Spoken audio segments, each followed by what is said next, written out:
नमस्कार, मी प्रज्ञा पोवळे. माझा कट्टा powered by Chitale butter, bank of Maharashtra, चंदूकाका Saraf jewels, Barva skin therapy, Sonai पशु आहार आणि निसर्ग हर्ब्स या विशेष कार्यक्रमात आपल्या सगळ्यांचं स्वागत.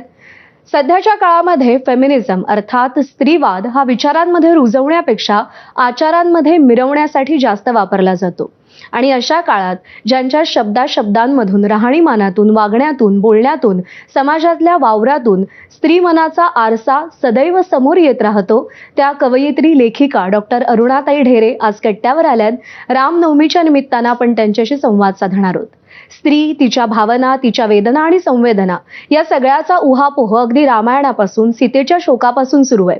पण रामासोबत वनवासात स्वेच्छेनं जाणारी, महाबली रावणाला दर्भासमान संबोधणारी, स्वतःवरचे प्रश्न खोडून काढताना स्वतःला अग्नीच्या स्वाधीन करणारी, 2 लहानग्या लेकरांना अरण्यात एकटीनं वाढवणारी आणि अंततः आत्मसन्मानानं धरित्रीच्या उदरात लुप्त होणारी सीता ही स्त्रीवादाची अत्युच्च बिंदू मानायला हवी.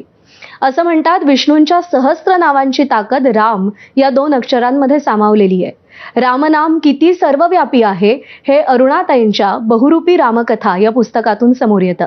अरुणाताईंनी संपादित केलेला बहुरूपी रामकथा हा ग्रंथ रामकथेच्या विविध सांस्कृतिक, प्रादेशिक, वाङ्मयीन आणि कलारूपांचा शोध घेणारा एक महत्त्वाचा मराठी ग्रंथ आहे. विविध रामकथा, लोककथा आणि आशियाई देशांमधील रामायणाच्या रूपांचा अभ्यास करून रामकथेचं बहुआयामी स्वरूप हा ग्रंथ मांडतो. सर्व रसांनी परिपूर्ण असलेली रामकथा संशोधन, अध्ययन, चिकित्सकता, कवित्व, संवेदनशीलता, सृजनशीलता, सर्जनशीलता, तर्कशुद्ध मांडणी आणि समीक्षक दृष्टी या नवरसांचा अभूतपूर्व संगम असलेल्या अरुणाताईंकडून ऐकूया. गप्पांना सुरुवात करूया. ताई नमस्कार, आपलं स्वागत आहे. नमस्कार प्रज्ञा. अरुणाताई, हा फार महत्वाचा ग्रंथ रामकथा रामाच्या बद्दलचा तयार झालेला आहे. हो. काय त्याच्या मागची प्रेरणा होती हे जाणून घेतानाच काय तुम्हाला इंटरेस्टिंग गोष्टी सापडल्या या सगळ्या प्रवासामध्ये, या सगळ्या संशोधनामध्ये, शोधामध्ये, हे सगळं संकलन एकत्रीकरण करताना हे आम्हाला जाणून घ्यायला आवडेल. 1.5-2 वर्षांपूर्वी खरं तर मनात असं आलं की रामायण असं म्हणून आपल्या समोर जे वाल्मिकींचं रामायण असं म्हणून म्हणजे जे येतं, जे आपण लहानपणापासून ऐकत आलो, म्हणजे रामायण महाभारताच्या गोष्टी आपण फार लहानपणापासून ऐकतो.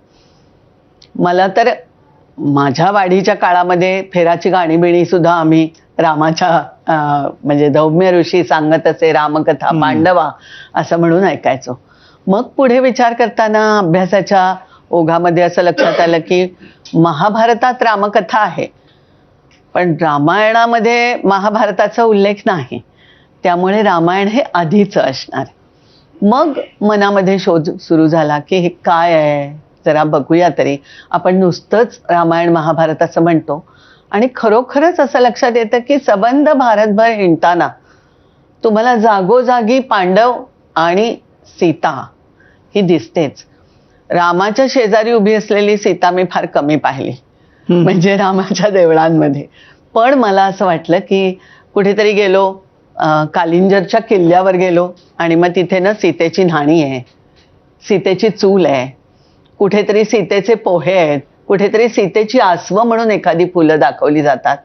तेव्हा सगळ्या भारतभर जिच्या वनवासातल्या मुक्कामाच्या खुणा आहेत, वास्तव्याच्या खुणा आहेत, अशी सीता मनामध्ये येत गेली. आणि मग असं वाटलं की ही वनवासी सीता जी आपल्या मनामध्ये सतत आहे, ती सीता मूळ वाल्मिकी रामायणात कशी आहे. मग फार वर्षांपूर्वी, म्हणजे मी 93 मध्येच एक लेख सीतेच्या संदर्भातला, वाल्मिकी रामायणातली सीता कशी आहे असा लिहिला. तेव्हापासून वाल्मिकी रामायण हा एक कुतूहलाचा विषय झाला. मग एक 1.5-2 वर्षांपूर्वी माझ्या वडिलांच्या नावाने आम्ही जे संस्कृती संशोधन केंद्र सुरू केलं, त्यातून एक व्याख्यानमाला सुरू केली, अशी की फक्त वाल्मिकी रामायण एवढंच नाही आहे अस्तित्वात, तर जागोजागी प्रादेशिक रामायणं आहेत. आणि ती अगदी म्हणजे सगळ्या प्रादेशिक भाषांमध्ये तर आहेच आहेत, पण त्याच्याबरोबर वनवासींची आहेत, आदिवासींची आहेत आणि अगदी बृहत्तर भारतामध्ये सुद्धा आहेत. तर मग हे सगळी रामायणं काय आहेत. मग प्रत्यक्षामध्ये इतक्या गमतीदार गोष्टी हाती आल्या. म्हणजे साधं असं की रामायण मुळात रामकथा ही वाल्मिकींनीच लिहिली का? तर ती मुळात अस्तित्वात होतीच. म्हणजे राम हा कधीतरी इसवी सनाच्या पूर्वीच्या पहिल्या, दुसऱ्या, तिसऱ्या शतकामध्ये कधीतरी होऊन गेलेला इक्ष्वाकू वंशातला राजपुरुष असला पाहिजे.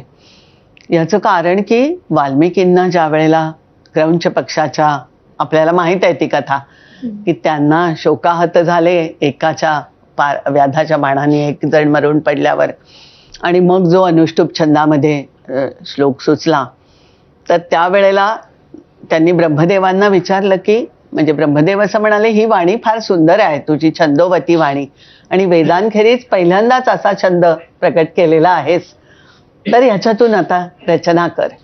तर कोणाचं चरित्र गाऊ?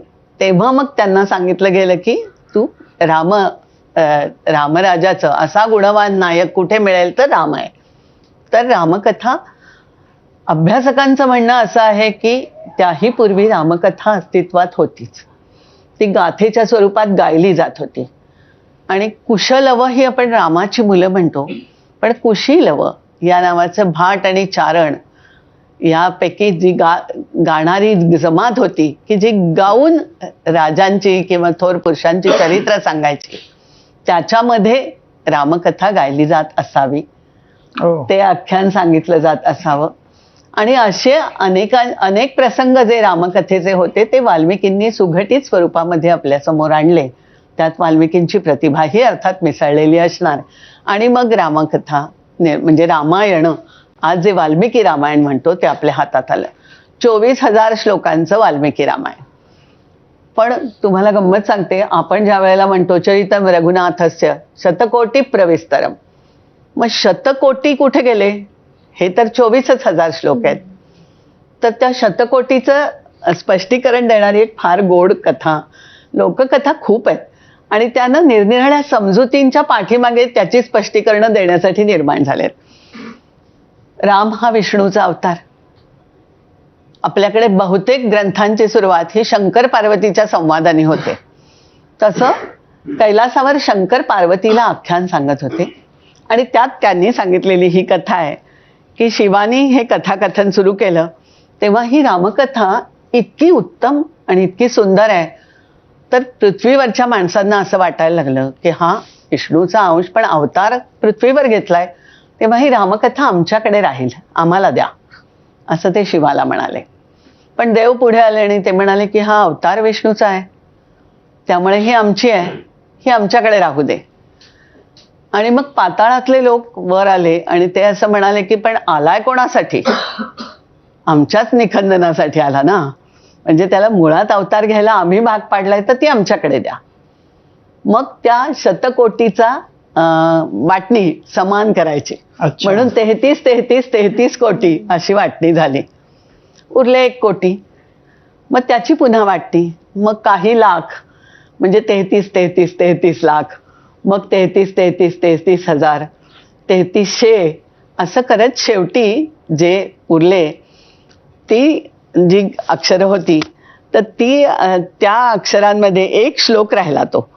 तो जो एक उरला, म्हणजे 1 कोटी, 1 लाख, 1,000, 1 म्हणजे 100, 100 आणि हा 1. मग त्या एकाची वाटणी कशी करायची?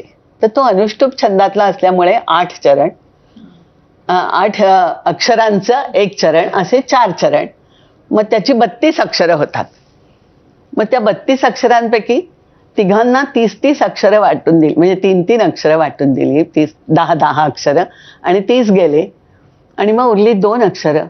आणि शंकराने असं म्हणलं की या वाटणीचं श्रममूल्य म्हणून ही 2 अक्षरं मी ठेवून घेतो, ती राम या शब्दात ठेवून घेतली गेली. तर ही जे लोकप्रतिभा आहे ना, त्यांनी ह्या शतकोटीचा, म्हणजे कोटी म्हणजे प्रकार असंही म्हटलं जातं, त्यामुळे अभ्यासक त्याचा विचार करतात, पण लोकप्रतिभेने मात्र रामायणाचा असा विचार केलेला आहे. ती खूप गंमत वाटली मला, आणि ही फार छान गोष्ट आहे बरं का. म्हणजे रामायण आणि महाभारताच्या बाबतीतली मला असं वाटतं की कालिदासाच्या कृतींमध्ये मी नाही भर घालू शकणार, नाही आपण भवभूतीच्या नाटकांना हात लावू शकणार की ह्याच्यात मी काहीतरी माझं मिसळलं. पण लोकप्रतिभा रामायण आणि महाभारताच्या बाबतीत इतकी स्वतंत्र आणि इतकी आनंदी आहे की आपल्या आयुष्यातलं आपल्याला जे जे वाटतं ते ते तिथे पाहायचं. म्हणून त्यांनी त्यांच्या पद्धतीने त्यांच्या ज्या धारणा त्या काळातल्या समाजाच्या होत्या त्याप्रमाणे रामायण महाभारतामध्ये बदल केले.